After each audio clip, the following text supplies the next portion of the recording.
Oke guys, kembali lagi dengan kita di channel Viando ND. Makasih banyak so klik nih video ini. Jangan lupa Farmoni yang belum subscribe ke channel, subscribe sekarang. Bantu-bantu Pak kita untuk kasih besar nih channel ini. Makasih banyak. Hari ini kita mau bahas soal pasti ini so baca judul. Oke, pertanyaan yang sangat-sangat menyakitkan untuk para kaum yang belum sah atau belum menikah. Kapan kawin? Jadi begini, beberapa hari lalu Maito PAD itu udah kawin tuh. Terus banyak yang bertanya ke Maito, kong anak kapan dang? Kong ini dua kapan dang? Adik so lebih dulu akang. Kong bagaimana dang? Kapan ini? Soalnya pertanyaan-pertanyaan begitu sih apa ya? So agak basi di telinga, apalagi di acara kawin begitu. Kodong mau tanya-tanya pangoni. Mungkin hari ini kita, besok ngoni tetap mau dapat tuh pertanyaan-pertanyaan begitu. Apalagi ngoni datang pe orang pe acara kawin, terus ngoni bawa pasangan, tetap pasti ada orang mau tanya begitu. Kok ngana kapan dang? Nabe tamang seduluan kawin, ngana belum. Sebenarnya begini, kawin sebenarnya gampang, kawin gampang. Kenapa gampang? Ya, kawin cuma gampang. Ngana pergi di pendeta, kalau ngana Kristen, ngana pergi di pemerintah, sudah kelar, sah. Kalau ngana berpikir begitu, itu memang gampang. Tapi begini, semua itu perlu proses. Ngana kawin itu ada dua kepala, ngana napi mai tua. Banyak yang bertanya begini, kong ngoni kapan kawin dang?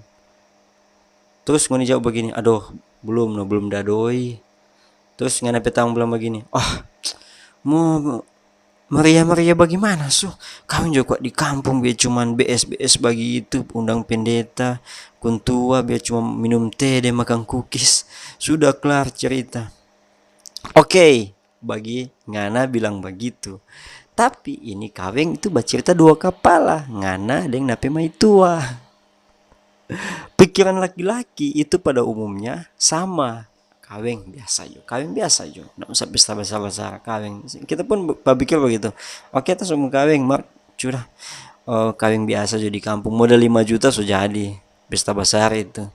Tapi ngana juga harus hargai ngana pe mai tua pe keputusan begitu. Nyana pun iko ngana pe mau, berarti ngana egois kalau ngana pe mau terus ngana mau iko akang. Rata-rata perempuan itu maunya ya bikin pesta kau tuh besar-besar ya, karena ngana mau kawin itu sekali dalam seumur hidup toh begitu. Kalaupun ketuk ngana ada kerja, ngana ada penghasilan bulanan ya, setidaknya ngana batabung for untuk ngana pe kawin gitu. Kita juga lagi batabung. Jadi sebenarnya kalau ngoni pi pesta kong ada yang bertanya-tanya begitu, jawab jo. Ini jawaban yang savage. Misalnya ada orang bertanya, kong ngana kapan mau kawin? Nah langsung jawab begini, oke, besok kita kawin. Ngana mau basumbang apa? Oke, kita mau kawin. Ngana mau nggak ngana makan kerupuk dengan nasi? Atau begini, ngana ini tanya-tanya kita mau kawin, ngana saja mau datang pak kita pesta cuma mau isi amplop 20.000, kok makan tak hede-hede. Oke, sampai di situ cerita video. Terima kasih Sobat Uni, jangan lupa like, share, subscribe tapi channel. Oke, dadah. Goyang di acara pakai diskotana, kok ayah sampai tanah biar mau baku seka.